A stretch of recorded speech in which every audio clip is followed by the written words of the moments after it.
Today we're going to talk about transformations of polynomial functions. So we're going to talk about parent functions for two more polynomial functions now. So the first one is the cubic parent function, something to the third power.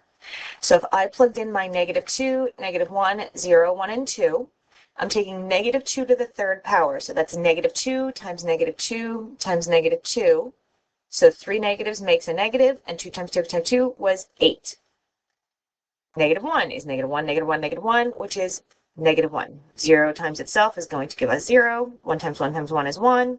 2 times 2 times 2, now what's all positive, is positive 8. So what this graph is going to look like, we have -2, -8, -1, -1, 0, 0, 1, 1, and 2, 8. So it's going to look a little bit like this. It might take me more than one try, let's say.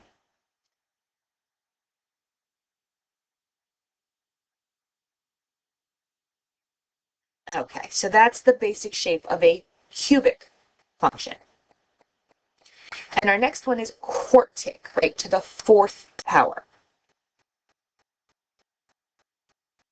So if I'm doing -2 to the fourth power, an even number of times means it's a positive answer, and 2 to the fourth is 16. Then -1 to the fourth is 1, 0 to the fourth is 0, 1 to the fourth is 1, and 2 to the fourth is 16. So this looks a lot like our parabola. It's going to go way off the graph here. I'm just going to pretend that there's a point somewhere up there. So this is going to be a bit more of a square bottom U shape. Ooh, that's terrible.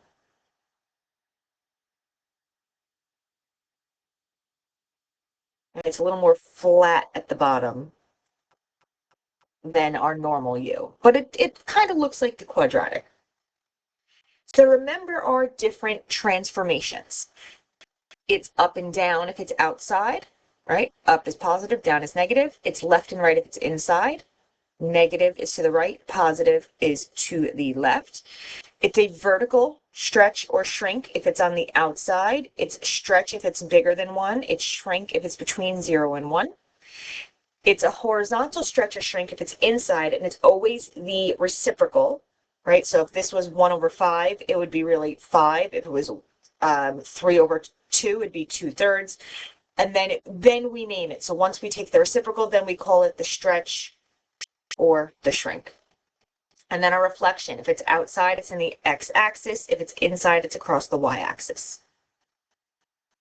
So for example 1, we're given f of x equals x cubed. We want to describe the transformation if g of x is equal to f of x plus 2. So inside means it's really to the left 2. And then if it's x cubed, this would have been inside x plus 2 being cubed. For b, the number's outside, so it's down 6. And we're going to put it on the outside of the x cubed. We're going to put the -6 there. And for our last one, if it's inside, it's horizontal. So the reciprocal of 4 is 1/4. So that is a horizontal shrink or compression of 1/4. And again, if it goes inside the parentheses here, it's going to go inside the parentheses here. And all of 4x would be cubed. So there's some here for you to try. You can pause. The answers are posted at the end of the blank notes on Google Classroom. For example 2, we're going to describe the transformations and then graph the transform function. So here I have right 3. And this -4 would be down 4. It's x cubed. So my parent function will be -8, -1, 0, 1, 8. And my transforms. So we're going to do x minus 3 and y minus 4. So taking 3 away from each of those, taking our y value and taking away 4 gives us -12, -5, -4, -3, and +4. So again, one of these points is not really going to fit on here. We're going to do our best to say that it was off the graph there.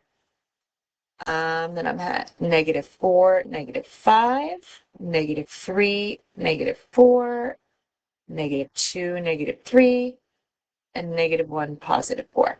Without having that last dot there to just guide where we're going, it might be a little harder to draw our shape.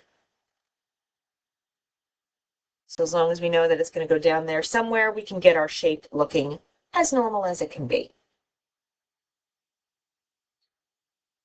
All right, there's one here for you to try. You can pause, answers are posted in Google Classroom. For example 3, so now I have a negative out front to describe my transformations. So we're going to say this is a reflection in the x-axis. This is a 1/2 we're multiplying the x by. So 1/2 inside, we're going to take the reciprocal of 1/2 and call it 2. So that means it's a horizontal stretch of 2.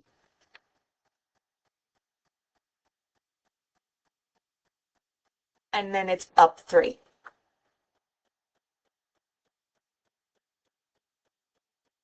Being a quartic function, this is going to be 16, 1, 0, 1, 16. So this would be 2x, right, opposite, reciprocal, 2x, and then -y plus 3. It's going to give me -4, -2, 0, 2, and 4. It's going to give me, so -16 plus 3 is -13. Then I get +2, 3, 2, and -13. So -4, -13, again, kind of fits off the graph. -2, 2, 0, 3, 2, 2, and then 4, -13 down here.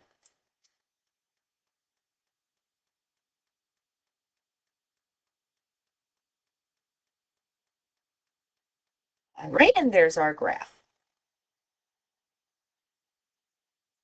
There's another one for you to try. You can pause and just post it in Google Classroom. For our last problem, it says identify the values of h and k based on the graph of f of x equals x cubed and g of x is equal to f of x minus h plus k. Then write the equation for g of x. So I'm going to actually look at this first in numbers. So I am going to the right 2. I'm going to write it out. I should have said in words. And we went down 3. So that means this was really f of x, right 2 would be -2, and down 3 was -3. So if I want to identify the values of h and k, so x minus h, x minus 2, so h is 2, and then plus k, so plus -3, so k is -3. So there's my values of h and k. And my g of x formula, because it was originally x cubed, we're going to have that x minus 2 in the parentheses, and then the -3 after. And that is transformations of polynomial functions.